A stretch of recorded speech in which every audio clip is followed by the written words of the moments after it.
Le nombre dérivé d'une fonction en un certain x, c'est un nombre qui mesure la pente de la courbe de cette fonction en ce x.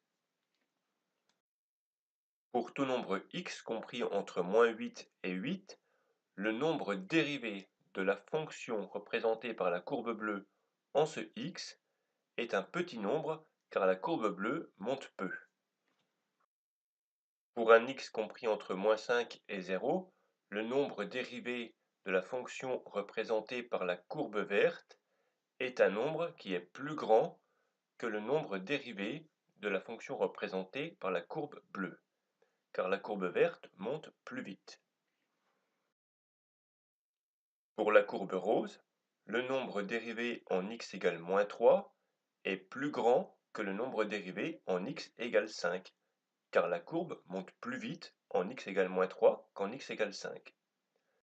Bien que l'image de -3 soit plus petite que l'image de 5, le nombre dérivé en -3 est plus grand que le nombre dérivé en 5.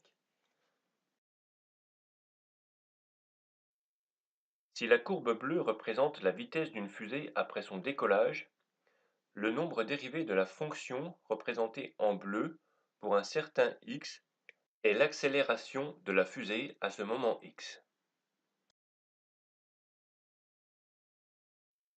Si la courbe verte représente la distance parcourue par un train en fonction du temps, le nombre dérivé de la fonction représentée par la courbe verte, c'est la vitesse du train.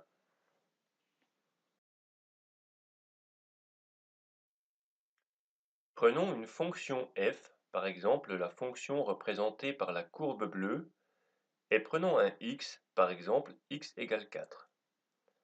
Le nombre dérivé de la fonction f en x égale 4, c'est la pente de la courbe bleue en x égale 4.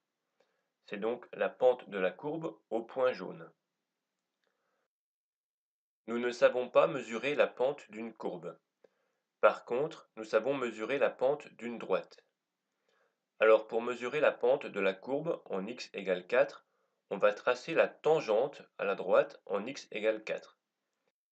La tangente à la courbe bleue en x égale 4, c'est la droite qui passe par le point jaune et qui a la même direction que la courbe en ce point. Plaçons un point vert un petit peu plus loin.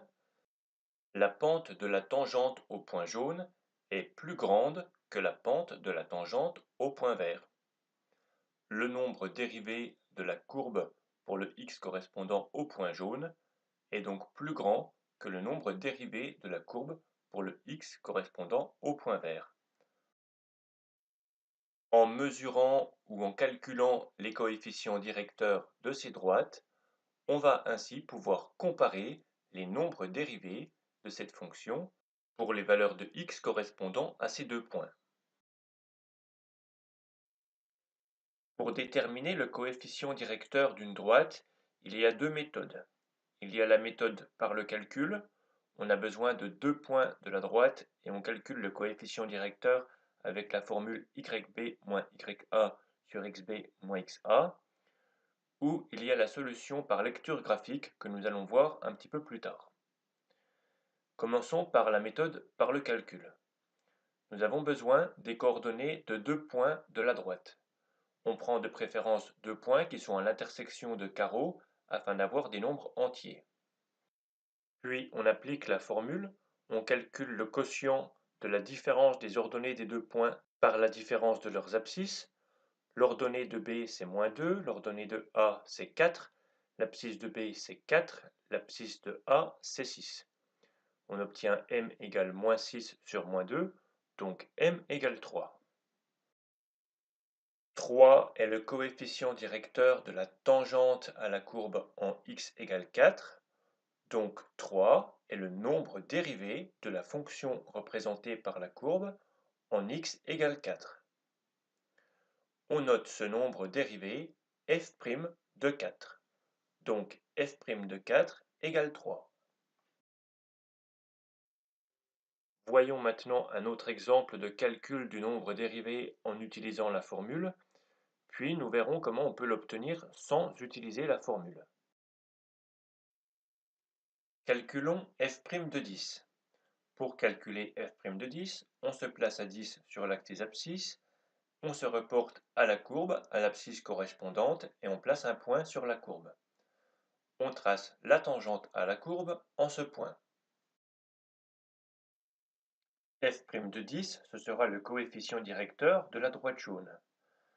Pour le calculer, on prend deux points sur cette droite jaune, on écrit leurs coordonnées, et on applique la formule comme tout à l'heure.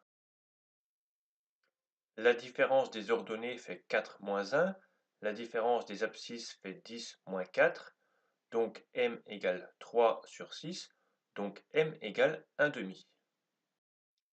Donc pour la fonction représentée par cette courbe, f' de 10 égale 0,5.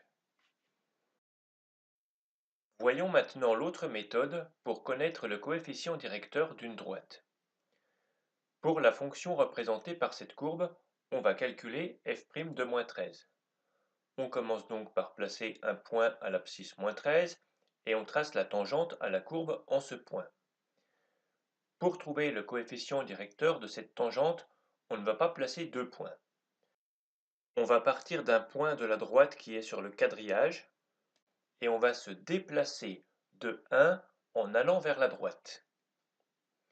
Puis, on va regarder de combien on doit monter ou descendre pour revenir sur la droite.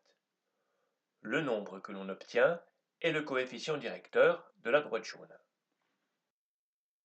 On doit descendre de 1, donc le coefficient directeur de la droite jaune est moins 1, donc f' de moins 13 égale moins 1.